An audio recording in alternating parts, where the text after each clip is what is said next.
Que se passe-t-il lorsque le cœur s'arrête de battre et que le cerveau, lui, ne montre plus aucun signe d'activité? Pour la plupart d'entre nous, c'est la définition même de la fin. Mais pour certains, c'est le début d'une expérience absolument extraordinaire. On parle aujourd'hui des expériences de mort imminente, les EMI. Un phénomène qui, avec les progrès de la réanimation, sort un peu du domaine de l'anecdote pour devenir un vrai sujet d'étude. Oui, et pour explorer ça, on s'appuie sur une source principale qui est fascinante.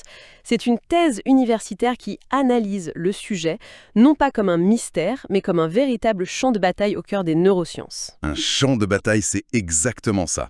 On va essayer de décortiquer cette guerre des idées entre deux visions du monde. D'un côté, il y a la vision matérialiste dominante, La conscience est un produit du cerveau, point. Le cerveau s'éteint, la conscience disparaît. C'est simple. Et de l'autre? De l'autre, une vision qui suggère que la conscience pourrait être autre chose.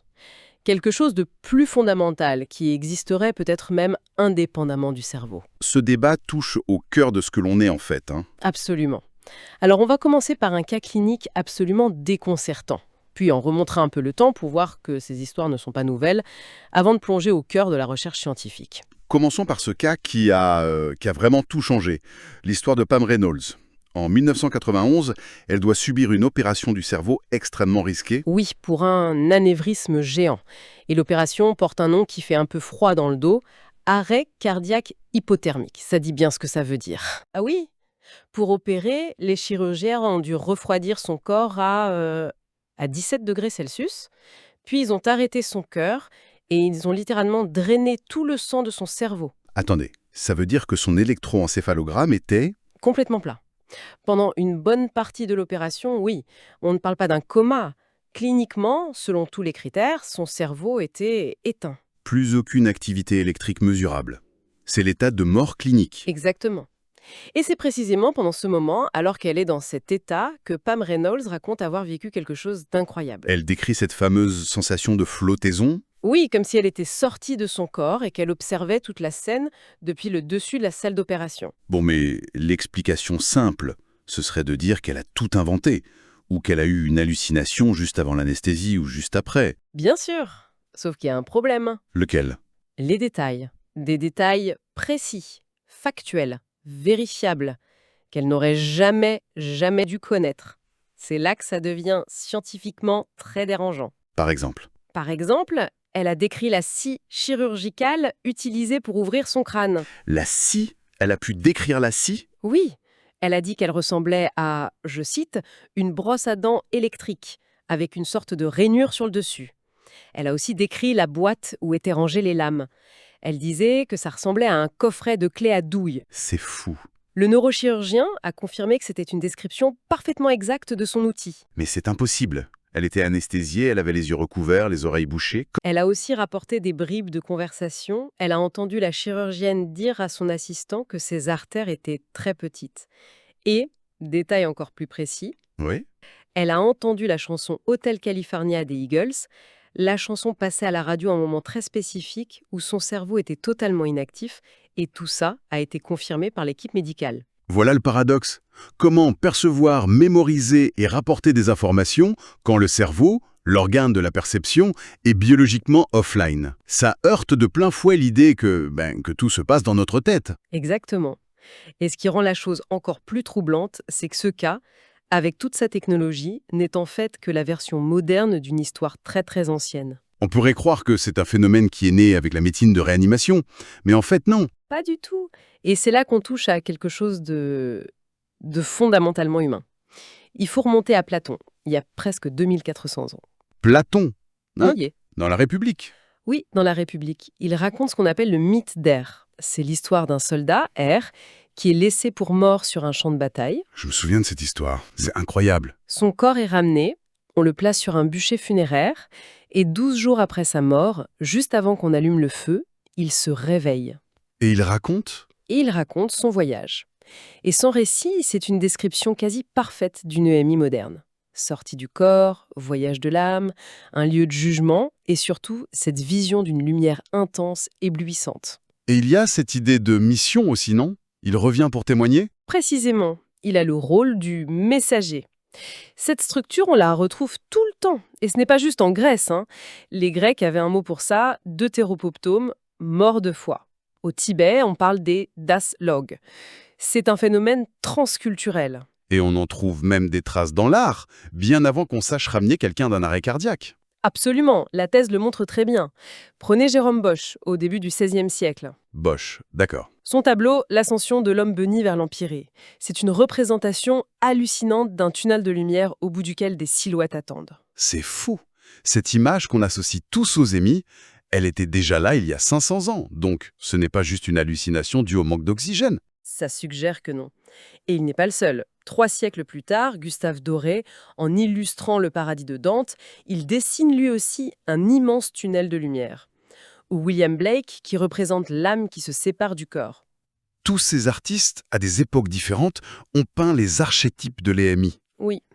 On a donc un cas médical moderne inexplicable, des récits philosophiques antiques et des représentations artistiques qui, sur des siècles, décrivent la même expérience. On comprend mieux pourquoi ça crée des tensions dans le monde scientifique. Et c'est là qu'on entre dans ce que la thèse nomme la lutte paradigmatique. Donc, on se retrouve avec deux histoires incompatibles. D'un côté, le cerveau est une machine qui produit la conscience. Pas de machine, pas de conscience. De l'autre, la conscience existerait en dehors de la machine. C'est bien ça le cœur du conflit ? C'est une excellente métaphore. Le paradigme matérialiste, qui domine la science, considère la conscience comme un épiphénomène, un produit du cerveau. Donc, pour cette vision, les EMI sont forcément des hallucinations. Forcément. Un cerveau en détresse, un manque d'oxygène, une libération d'endorphines. On cherche l'explication à l'intérieur de la boîte crânienne. Il y a d'ailleurs eu cette expérience célèbre du « casque de Dieu » de Michael Persinger. Oui, une tentative fascinante. L'idée, c'était de stimuler les lobes temporaux avec des champs magnétiques pour essayer de provoquer artificiellement des expériences mystiques. Et ainsi prouver qu'elles ont une origine purement neurologique. Voilà. Et il a eu un cobaye très célèbre. Le biologiste et militant athée Richard Dawkins. Ah oui, le test ultime en quelque sorte. Alors, le résultat, eh bien, Dawkins a rapporté avoir ressenti quelques picotements, un léger vertige, mais absolument aucune présence divine. Rien. Aucune expérience transcendante. Aucune. Il a même conclu, je cite, en étant très déçu. Ce qui est assez drôle finalement. On essaie de convoquer Dieu avec des électrodes et on repart avec un léger mal de tête. C'est presque ça. Et ça montre bien les limites de cette approche. Ce qui nous amène au contre-projet. Le projet AWARE, lancé en 2008, là, l'idée, c'est de tester l'hypothèse inverse. Et si les perceptions hors du corps étaient réelles ? Exactement. C'est une grande étude internationale menée dans 15 hôpitaux et la méthode était d'une simplicité géniale. Ils ont placé des images sur des étagères, c'est ça ? Oui, des cibles visuelles. Des images en gros placées dans les salles de réanimation, bien en hauteur, impossible à voir depuis le lit du patient. Mais parfaitement visibles par quelqu'un qui flotterait près du plafond. La logique est imparable. Si un patient en arrêt cardiaque dit avoir flotté au-dessus de son corps, on lui demande « Avez-vous vu une image ? Si oui, laquelle ?» C'est une tentative de vérification objective. Enfin. Alors, qu'est-ce que ça a donné ?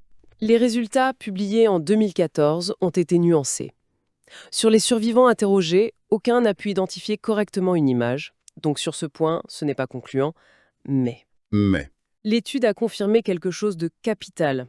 Elle a prouvé que des individus en état d'arrêt cardiaque, donc avec un cerveau cliniquement inactif, rapportent des souvenirs structurés, des pensées lucides et des raisonnements complexes. Et là, ça change tout. Ça vient contredire l'idée de base qui dit « pas de cerveau allumé, pas de pensée ». Ce n'est plus une anecdote. C'est documenté à grande échelle. Et on imagine que publier ça, ça ne doit pas être simple. Ce combat d'idées n'est pas juste théorique, il a des conséquences très humaines. Des conséquences très concrètes. C'est un point central de la thèse sur laquelle on s'appuie. Oui, elle se base beaucoup sur un entretien avec le neuroscientifique québécois Mario Beauregard. C'est une des figures de cette recherche post-matérialiste. Et son parcours académique est un exemple frappant de ce que le milieu scientifique peut faire à ceux qui sortent du rang. C'est le moins qu'on puisse dire. La thèse parle de violence symbolique, en raison de ses travaux sur la conscience, sur les expériences spirituelles. Des sujets jugés hérétiques, on lui a refusé sa permanence à l'Université de Montréal. Attendez, on lui a refusé sa permanence juste à cause de ses sujets de recherche. C'est aussi direct. Ce n'est jamais aussi direct, bien sûr. Comme il le décrit lui-même, ce sont des mécanismes plus sournois, Des demandes de financement qui n'aboutissent jamais, des articles refusés pour des raisons vagues, une mise à l'écart. Une stratégie d'usure. Voilà. Et il a un exemple très concret de ça lié au projet AWARE, justement. Ah oui. Il raconte qu'il avait réussi à faire entrer l'hôpital du Sacré-Cœur de Montréal dans le protocole. Tout était prêt. Le matériel, les autorisations du comité d'éthique, le chirurgien cardiologue en chef était très enthousiaste. Et que s'est-il passé? Juste avant le lancement, silence radio. Le chirurgien ne répond plus à ses appels ni à ses emails. Le projet est annulé à Montréal sans aucune explication. Incroyable. Beauregard est convaincu que le chirurgien a subi des pressions de sa hiérarchie pour ne pas s'associer à une recherche jugée aussi sulfureuse. C'est décourageant. On a une expérience bien conçue qui pourrait apporter des réponses cruciales et elle est bloquée pour des raisons qui semblent purement idéologiques. C'est le terme qu'il emploie. Un exemple parfait du coût humain de cette bataille scientifique. Alors, après tout ça, où est-ce qu'on en est? On part d'un cas clinique, on voyage jusqu'à la Grèce antique, on traverse les laboratoires.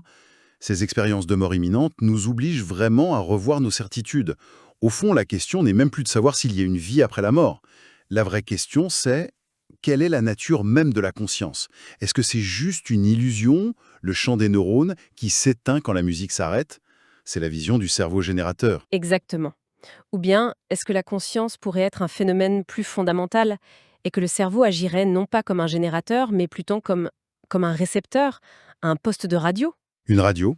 Oui. En temps normal, il capte et filtre cette conscience pour nous donner notre expérience de tous les jours. Et dans des états extrêmes, comme un arrêt cardiaque, ce filtre sauterait et nous donnerait accès à une réalité plus large. Le cerveau comme une radio. C'est une analogie puissante. Ça change complètement la perspective. Ça change tout.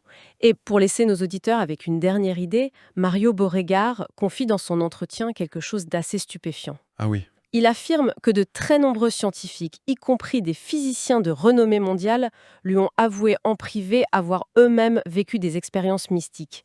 Mais ils n'en parleront jamais publiquement. Par peur de griller leur carrière? D'être mis au banc de la communauté? Précisément. Et ça nous laisse avec une question assez provocatrice, je trouve. Si les scientifiques eux-mêmes, ceux qui sont en première ligne de la quête du savoir, ont peur de partager leurs propres expériences, qu'est-ce que cela nous dit sur les limites non pas de la science en tant que méthode, mais de la science en tant qu'institution, et sur ce qu'elle est aujourd'hui prête à explorer?